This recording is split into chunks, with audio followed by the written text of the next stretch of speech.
ครับขอบคุณมากครับสบายดีนะครับดูแข็งแรงดีคุณดีมากเลยคุณอยากเดินหน่อยใช่ครับ Welcome to Talking Politics, a special interview program of Thai PBS World, which we hope will make you understand and make sense of what goes on in the Thai political scene, which is becoming more and more interesting with the election around the corner.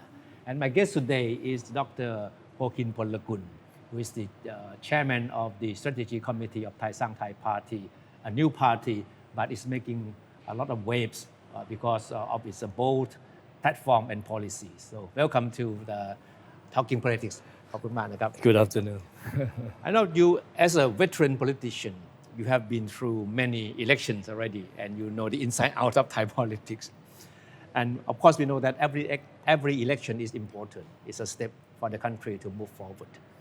But the upcoming election is being seen by many people as being particularly crucial to Thailand's future, to the point that Kun Ying Sudarat Keyurapan, your party leader, described it as a last war between two opposing forces.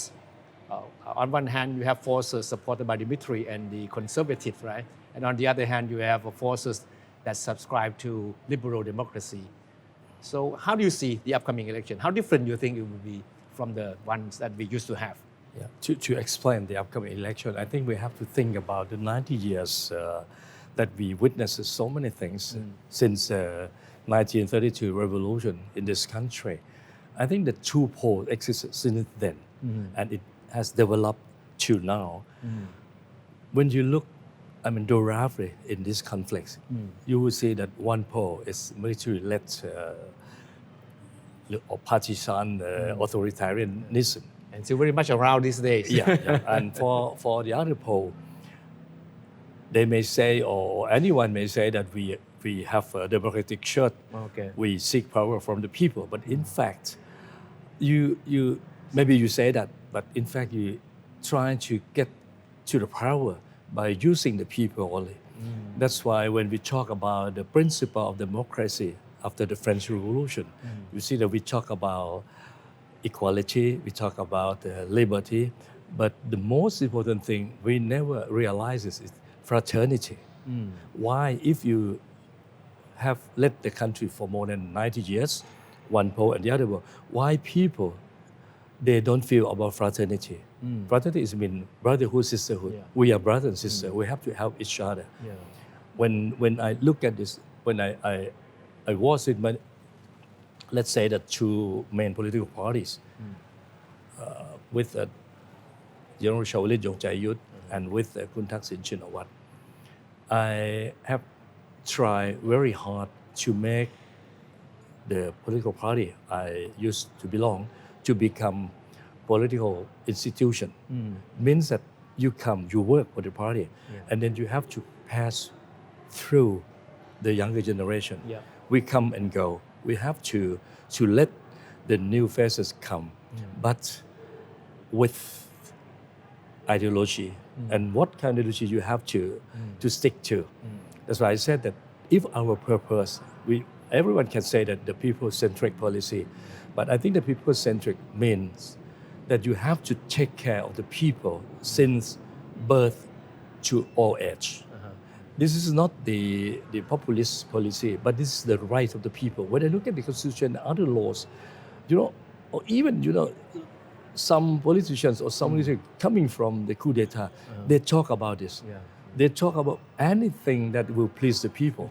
But finally, you treat the people like beggars. You may know that actually there are nearly 15 million people seeking for poor cards to get some minor things from the state. Why this happened? Because 90 years we have passed through these two poles. That's why the last war now. Okay. If our people, you don't try to end this two poles politics, this country has no future. But who will determine who will win the war? The people, right? The I think voters. it's the voters, the people.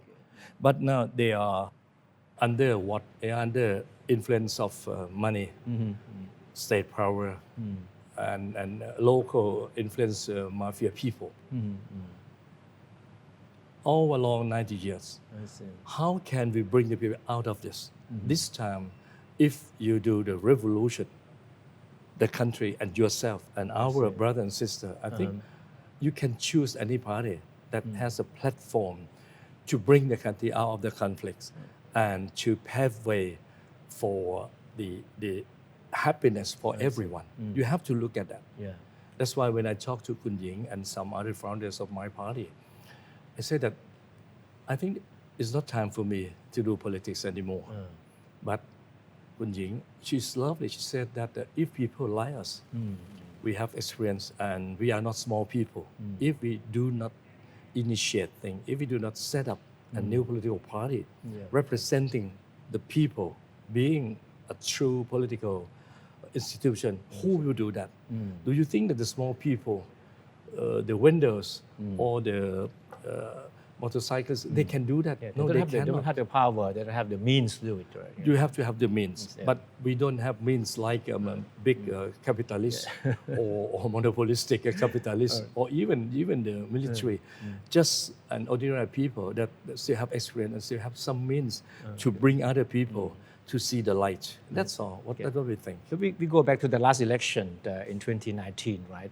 Back then, there was this so-called fear factor, fear that the country would be unstable, fear that the so-called Thaksin regime would make a comeback. Yes. And that's why many people went for General Prayut Chan-o-cha because they saw in him a guarantor of peace and order. Right? Yes. So many people voted out of fear.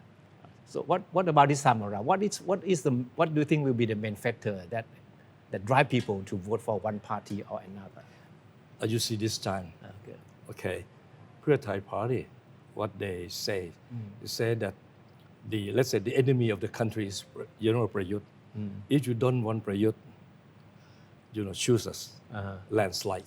Okay. If you do not landslide, we cannot chase out Prayut. Okay. And why Prayut said same thing, that if you want me to continue, and if you don't want Thaksin to come back, choose me. It's them or us, right? Yes, and do you think that if you follow either pole, can the country go on? I don't think so. That's why we need some people to come to sacrifice with determination. We will do this.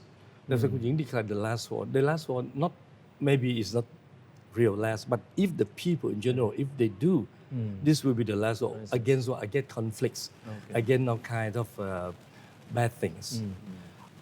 That's why when we analyze the country, why we have stayed on this repeatedly between coup d'etat, election, coup d'etat, and the coup d'etat people want to continue the power, and then you need the election, you fight against each other, you bring the people to be your FC, both sides, and then this is the war. And who suffered the most within the war is the people. Anyway, even real war, the people suffer. Why they suffer? Because they don't get anything real from the two poles. Now you see that the household debt is nearly 90%. The small people, they are going to die. They cannot survive. And why the underground business exists everywhere? You mean that you let the country run by some elite and some underground mafia? Maybe they join together. We have to eliminate this time. So I talked to her that myself, Kun Ying, and our founders and our party members, we are like a match. I can light it a match, maybe one. Kun Ying, two, maybe 10,000 or even 100,000 to chase what? To chase the darkness that covered the country for more than 90 years. If we can do it, 30 million, 40 million, this is the first time the people will win. The people, lose during these 90 years. We want to do this. So you're saying that your party, Thai Sang Thai, is presenting itself as an alternative to the two opposing forces, right? Yes. So but what is the strength of the party to make you to be able to do that? First, when we set up the party, we want people who have determination and sacrifice. That's why I told everyone that I don't want to get any post, whether today or tomorrow. You yourself. Myself. And Okay. I ask everyone, okay, you have to do, Kun Yin, you have to be the leader of the party. You have to lead the people to fight against this darkness. You do it, but I will support you in every way. Okay? Why? I just want to make you understand that I come here. I don't want to be party leader or party deputy leader or some VIP in the party, or even after election, if we are lucky that we can run the country. I don't want to be minister, but I can help as an individual, as one of Thai people. That's what I want to do. And I told my friends, my younger people, that you have to do this. If in the party you have the rivalry among yourself, for example, you want to be number one, number two, or within the 10 number in the party list, and you try to get rid of the other, or you want to be the candidate of the prime minister, it means that you do not sacrifice enough. You have to do that. Second thing, you have to look at the problem of the country. You may say that 100,000 or 10,000 problems, but the main problem of the country, I think there are two things only. First, the mindset. Most of the Thai people and the elite, they have authoritarian mindset, and we have authoritarian culture as well. This is here. And second thing, you have the bureaucratic system that support this kind of mindset. If you cannot eliminate these two things, you cannot have future. You will be suppressed. You will be under this elite, and they will join some elite. If you know the VIP, the minister, the prime minister, or these big people, you can get rich within 5 years, 10 years, because you do monopolistic business. And this country is like this, and you abandon the small people. They try to fight. They try to make their lives better, but it seems that you have no occasion, or you have very less occasion compared to 10 years before or 20 years before. Kun Pokin, now I know, because I have been wondering all along why Kun Ying Sudarat, your party leader, and other party executives have been using these two words very often, liberal and empower, right? Now, after listening to what you just said, I know what these two words mean now. If you want to eliminate this darkness, the authoritarian mindset, culture, and the bureaucratic system, you have to liberate and empower the people. If not, those who are empowered is the elite and not the small people. And how do we liberate them? That's why we talk about the purpose first, that we have to take care of the people from birth to old age.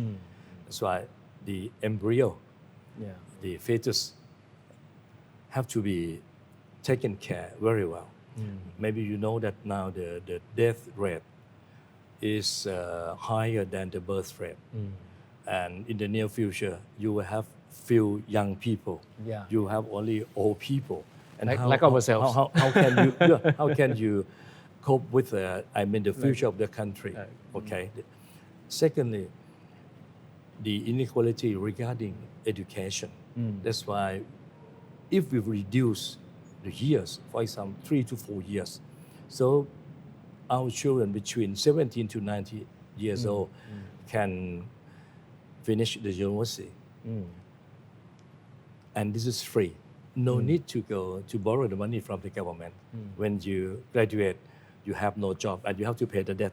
This is a vicious circle of life for them. And their parents also, when they get older and older, they don't have enough money to live. That's why, this is free education till university. And the working people, for example, the entrepreneur, you are blocked by what? This constitution, it said that the government, have to lift, all barriers created by laws. But in fact, they do not do anything. That's why I cannot do law guillotine for more than, let's say, the 1,500 processes. You cannot. But what my idea is that we will suspend it. You don't need to seek license or approval or to do the long queue to get this and that from the state Yeah, very bureaucratic. for 3 to 5 years. Yeah, yeah. And during that 3 to 5 years, we will do guillotine. We will ask, participants, not from the ministry, from the State Department, but from all walks of life. Because now when you have the rule, let's say for the hotel, almost the same rule for a very small 1 to 5-star hotel. But you have to have maybe 2 or 3 or 5 models that are appropriate for each one. Okay? And what we have to do next, after we liberate them from this vicious, system, we have to let them have access to knowledge, to network or market, and the most important thing to funding. That's why we will create 3, let's say that most important fund. The first one to help them from NPL.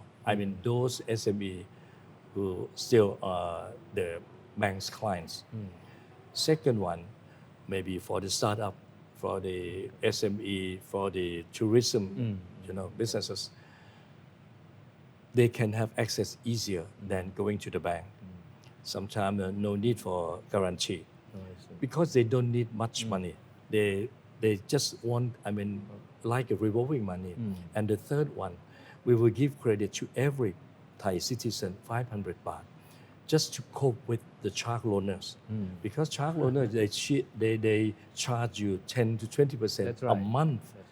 But with this fund, we will charge only 1% a month or 12% a year. And we calculate, we process it with the bank, platform. Within 4 years, this one, you will get the profit. Because we believe that the people, they will not, do the NPL. They will repay us. So all these so-called empowerment plans that you mentioned liberate and then we empower people. will be part of the Yes. larger platform Right. of the party, Right. All right, but Dr. Pokin, you have to admit the fact that there are a lot of people out there who feel so disillusioned with politics, right? Because of corruption, cronyism, and politicking. And they don't believe that election will make things better. So how do you want to communicate with these people? Yes, that's why I said since earlier that now you have to trust. You have to look at, let's say, my party. Kun Ying Sudarat, she is a veteran politician as well. She has leadership. She is knowledgeable. She has experience. But most important thing, she is clean. And she is a good mother, a good wife. I think that we don't have a politician like her. Our team, okay, I'm part of the team. We have Kun Supan from the industry council. Leading We businessman. have so many people, having experience and young generation. I think it's a combination. And according to my feeling, according to my experience with them, I think that they come to sacrifice with determination to build a country. And when I say that to build a country is to build what? I said to build the people. If you cannot build the people, you cannot build a country. That's why I said that from birth to old age, our people must be strong. Even old age, you can do many things that not too hard for you, not too energetic for you. Energetic thing, let the young ones they do. If we do like this, this country will have a lot of power, a lot of strength. That's why we focus on 4 things to lead the country forward. First, we have to be top or good in food. Maybe Thailand will be the food hub of the world, one of the food hubs. Secondly, you have to be the health hub of the world. Third, tourism destination of the world. And fourth, because our location, we have the Pacific Ocean. Let's say if we look to the north, on the right, and Indian Ocean on the left. To come from the north to the south, or vice versa, or east to the west, or west to the east, by land, you have to pass Thailand. That's why this location, only few countries in the world has.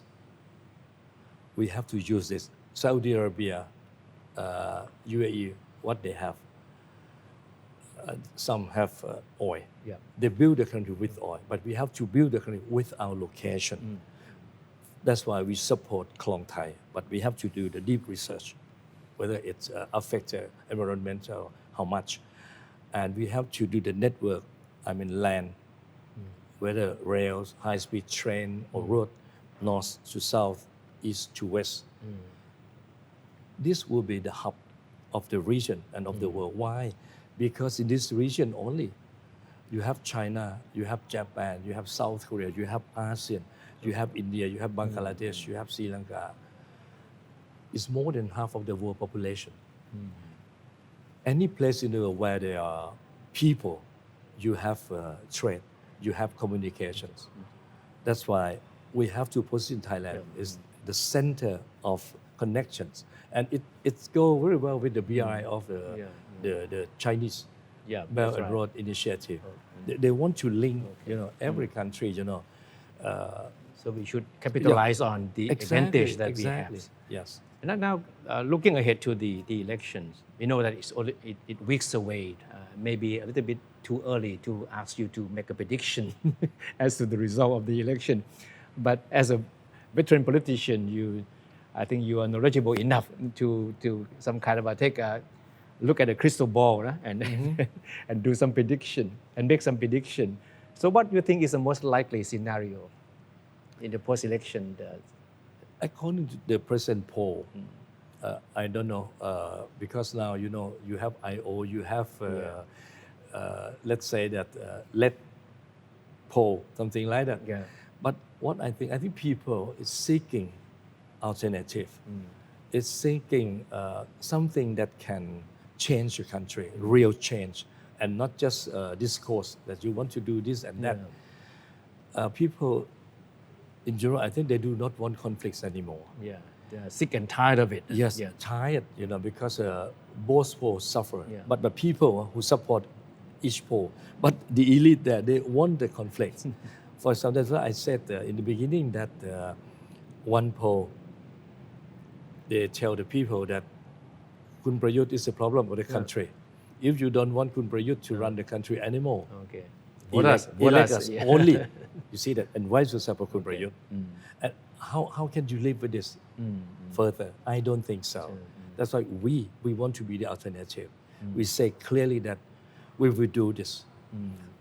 Many people ask me, what party you will join after the election? I said, I think it's nothing. This is the platform we propose to the society, to all Thai people. And if any party want to go on this platform, any. So the priority should be the platforms. I think we have not the formation of a government, right? Not verbal, the promise or something like that. For example, some party, you stay in power for more than 8 years. You never thought of reconciliation, but when you break from the other one, you talk about reconciliation. I think this is the discourse. We have to do it, really. That's why I said that only a match. If 30 million people, if they want to sweep out or chase this darkness with us on the election day, I don't know whether 7 or 14, will be the people's revolution. You change the country with the pencil. Yeah. But yours is not the only party that is talking about political reconciliation, right? Even Kun Pravit Wongsuwan, the leader of Prang Pracharat Party, also talk about it. Our party, we do not talk about reconciliation. We have said that the conflicts from 90 years prolonged because of the two poles, using the people to be the supporters. And the people, they kill each other a long time ago. This is the war. As long as the war persists, the people that need to stop first. Exactly. We need to stop the war. But it can be stopped. Once you can stop the war, you will have reconciliation. You mean stopping the war first before reconciliation comes? But and that's why we said that you need to have a new constitution. Not say new. The constitution drafted and approved by the people to replace this one. What I'd like to ask every political party now, we promise to each other that after the election, the first thing we will do to amend the constitution, to let the people to elect the drafter, and then let this drafter draft the new one, and we use the new one, maybe the new amendment constitution, and we propose this to the president of the parliament already.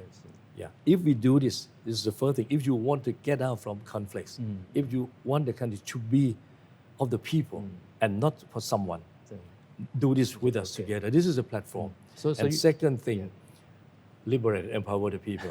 You want this. And if you do this, and we submit the law as well, that to liberate it and empower the people. So you're not, you're saying that you're not paying attention to General Pravit Wongsuwan's offer, to be a peacemaker, to bring about reconciliation. I think it's good. It's good that you talk about this, but how to realize it?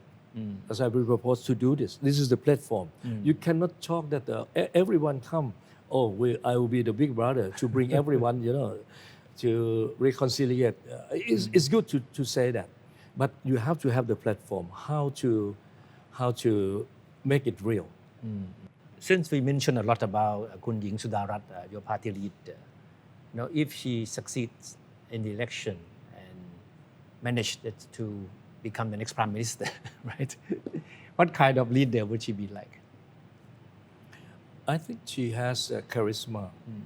I told her that if you were the prime minister, you should do what? But don't believe me. The first thing I would do to implement the platform as soon as possible. That's why I draft about 10 to 12 law. I told her that Kun Prayut came, 8 years ago. He issued more than 400, let's say, law and regulations. And at that time when I saw his issue, he was proud of issuing a lot of laws. But these laws oppress the people. But I told her that we will issue maybe 12 laws to liberate and empower the people, not to oppress the people, because we come from the people. This is the first thing to do. So you pay attention. You will spend most of your time to this. And secondly, as a prime minister, minister, or even the undersecretary of each ministry, you preside over more than 50 committees. I think the probably more than 100 committees. If you spend your time to share this committee, I don't think that you have time to take care of the people. As I said, you delegate this to anyone. And maybe if it doesn't specify by the law that you have to convene this every month, postpone it. Go to visit the people to see whether the implementation is real or not, is effective or not. You do this only. Spend most of your time with the people, same like before the election. Do this. You will be different. You think the Senate has nothing to do with the election, but it will continue to play a very crucial role in the period after the election, right? So what is your reading? You think the Senate, the majority of them, their loyalty still lies with the people who appointed them, or would they have to think twice in voting, joining the MPs in voting for the next prime minister? I think that there will be 3 groups of senators. The first belong to Kun Prayut. I don't know how many now, but maybe 100. To Kun Pravit, maybe 60, 70. And the rest, I think they are flexible. So it depends if you can have, let's say, maybe not only one party, but with other party, but you need to have at least 300 MP to run the country. But you need at least 76 senators to join you. If not, you cannot be appointed as prime minister. Okay? But if it's a war between Kun Prayut and Pheu Thai party, Pheu Thai party is not easy to get support from senator. Except that's why Kun Thaksin just said that we need a lot of MPs. Yeah, maybe landslide. more than Landslide. landslide doesn't mean that more than majority, but more than that. If let's say that 300 up, you need less senators, and the third group or some group that align with you can make it. Okay, I don't know, but if Kun Hing Surat were to become the prime minister, maybe easier, because I don't think the both sides will block her. Okay, last questions. In this program, one question that I often ask is about the best case scenario after the election. Best in the sense of moving the country forward. What do you see as the best case scenario, no matter how possible, impossible it is? Any party or any government in the future, I want them to focus on build the people in every stage of life. If our people are strong, you can do anything. You can move forward the country. If our are weak, you cannot. Okay, all right. Thank you very much. Okay.